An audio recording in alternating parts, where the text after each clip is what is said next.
வணக்கம். ஃபார்மா இண்டஸ்ட்ரியில குவாலிட்டி அப்படின்னு சொன்ன உடனே நம்ம மனசுக்கு வர்றது யாரு? Quality assurance. அதாவது QA டிபார்ட்மெண்ட் தானே. ஒரு ப்ராடக்டோட தரம் முழுக்க முழுக்க அவங்க பொறுப்பு தான்னு நாம எல்லாரும் நினைக்கிறோம்.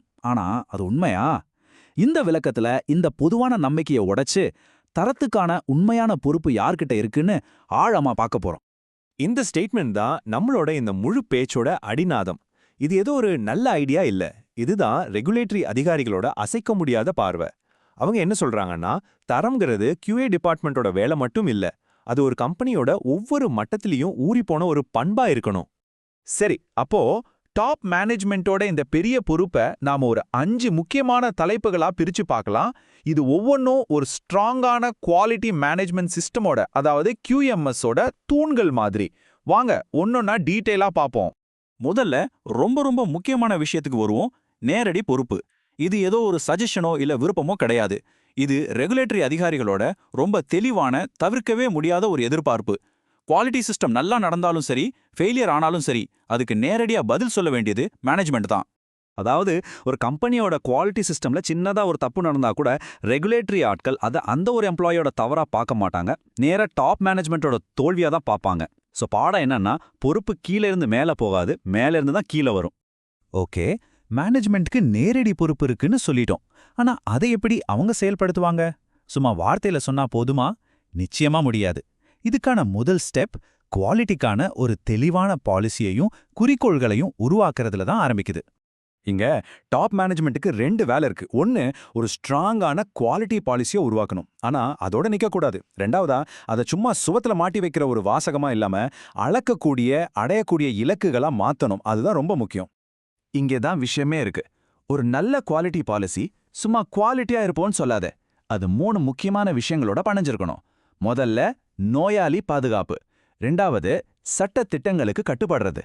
3வது அந்த கம்பெனியோட நீண்ட கால வளர்ச்சி.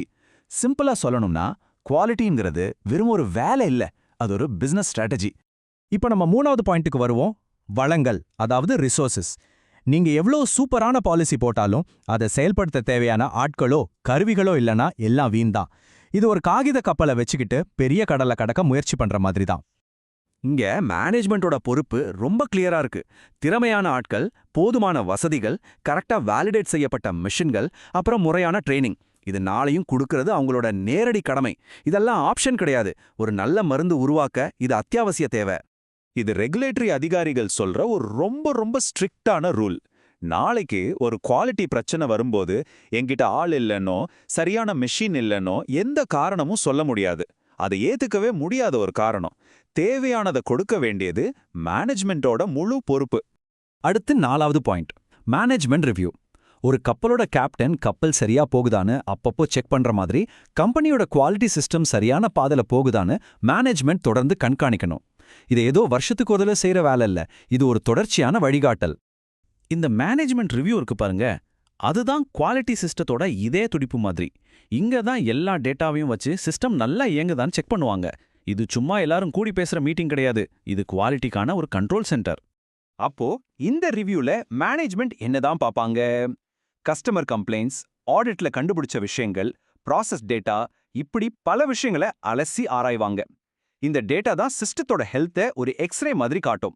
இதை பார்த்தாதான் பிரச்சனைகளுக்கு மூல காரணம் என்னன்னு கண்டுபிடிச்சு சரி பண்ண முடியும். அதனால ரொம்ப முக்கியமான ஒரு விஷயம் என்னன்னா, இந்த ரிவ்யூ மீட்டிங் முடிஞ்சதும் சரி பேசிட்டோம் களைஞ்சு போலான்னு இருக்கக்கூடாது. அடுத்து என்ன செய்ய போறோங்கிற கேள்விக்கு தெளிவான டைம்லைனோட ஒரு ஆக்ஷன் பிளான் பதிலா இருக்கணும். வெறும் பேச்சுக்கு இங்க இடமே இல்ல.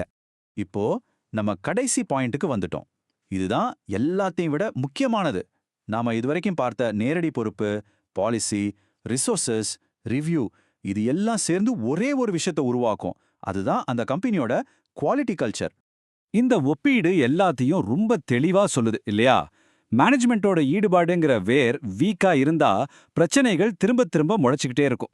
ஆனா அந்த வேர் ஸ்ட்ராங்கா இருந்தா குவாலிட்டிங்கிற மரம் நல்ல செழிப்பா வளரும். ரெகுலேட்டர்ஸ் எப்பவுமே தொடர்ச்சியா வர்ற தவறுகளை தனித்தனி பிரச்சனையா பார்க்கறதே இல்ல. அவங்க பார்வையில அது ஒரு சிஸ்டமிக் ஃபெயிலியர், அதாவது தலைமைத்துவத்தோட தோல்வி. இதுதான் இந்த முழு விளக்கத்தோட சாரம். குவாலிட்டி கல்ச்சருங்கிறது ஏதோ ஒரு டாக்குமெண்ட்ல எழுதி வைக்கிறதுனால வராது. அது ஒவ்வொரு நாளும் டாப் மேனேஜ்மெண்ட் எடுக்கிற முடிவுகள்ல அவங்க எதுக்கு முக்கியத்துவம் கொடுக்கறாங்கங்கிற செயல்கள்ல தான் உருவாகுது. அவங்களோட செயல்கள் தான் உண்மையான பாலிசி. இப்போ இந்த கேள்விய உங்ககிட்டயே கேக்குறேன். உங்க கம்பெனில குவாலிட்டியை உண்மையிலேயே வழிநடத்துறது யாரு? அது QA டிபார்ட்மெண்ட் மட்டும்தானா, இல்ல உங்க டாப் மேனேஜ்மெண்டோட ஒவ்வொரு முடிவுலயும் அது தெரியுதா? இதுக்கான பதில் தான் உங்க கம்பெனியோட குவாலிட்டியோட எதிர்காலத்தையே தீர்மானிக்கும். கொஞ்சம் யோசிச்சு பாருங்க.